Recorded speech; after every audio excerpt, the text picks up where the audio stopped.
அஸ்ஸலாமு அலைக்கும். ஏதோ ஒரு பொரியல், ஏதோ ஒரு அவியல். எபிசோட் 20ல் நாம இன்னைக்கு பார்க்க போகிறது குழந்தைகளோட ஃபேவரட் கேரட் பொரியல் தான் பார்க்க போகிறோம். 3 கேரட் எடுத்து தோல் எடுத்துட்டு வச்சுருக்கேன். ஒரு வெங்காயம், ஒரு பச்சை மிளகாய் எடுத்திருக்கேன். கேரட்டை 4ஆ போட்டு கட் பண்ணி எடுத்திருக்கேன். அடுப்பில் ஒரு மண் சட்டி வச்சுட்டு கொஞ்சமாக எண்ணெய் விட்டு எண்ணெய் சூடு வந்த பிறகு கடுகு போட்டுக்கலாம். கடுகு பொரிஞ்ச பிறகு உளுத்தம்பருப்பு, கருவேப்பிலை போட்டு தாளிச்சிட்டு கட் பண்ணி வச்சுருக்க வெங்காயத்தை போட்டு கொஞ்சம் நேரம் வதக்கிட்டு அதிலேயே கேரட்டையும் சேர்த்து நல்லா வதக்கி விட்டுருங்க. கேரட்டில் வந்து நிறையா விட்டமின்ஸ் இருக்குது. Vitamin K, vitamin A, vitamin பி6 இருக்குது. பொட்டாசியம், ஃபைபர், பயோட்டின் இதே மாதிரி நிறையா ஊட்டச்சத்து இருக்குது. கேரட் வந்து பசங்களுக்குமே ரொம்ப பிடிக்கும்.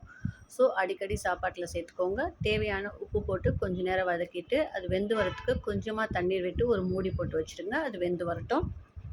கேரட்டில் நார்ச்சத்து அதிகமாக இருக்கிறதுனால குடல் இயக்கத்தை சீராக வச்சுக்கும், மலச்சிக்கல் வராமல் தடுக்கும், கண்ணுக்கும் ரொம்ப நல்லது. கேரட் இப்போ வெந்துருச்சு. தேவையான அளவு தேங்காய் பூ போட்டு அடுப்பை வந்து ஹை ஃப்ளேமில் வச்சு நல்லா வறுத்து விட்டு இறக்கிடுங்க.